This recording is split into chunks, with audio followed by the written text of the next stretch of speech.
What's up, everyone? Welcome to the video. Today we're going to take a quick look at how to get a 2022 Nissan Armada started if the key fob dies. So I've taken the battery out of this key fob to demonstrate. As you can see, none of the buttons are working.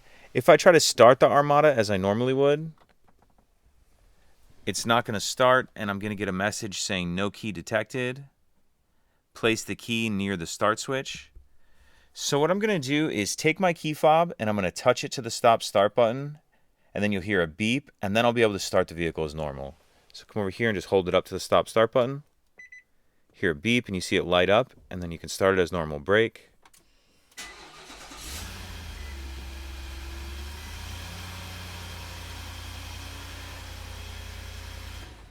And then you'll be able to drive the vehicle as you normally would, and you'll just need to replace the battery in your key fob as soon as you can. I'll put a link in the description box of this video on how to replace this key fob battery if you're unfamiliar. If you have any other questions, please let me know. If you could take a second to like and subscribe, it helps us out, and I'd appreciate it. Thank you.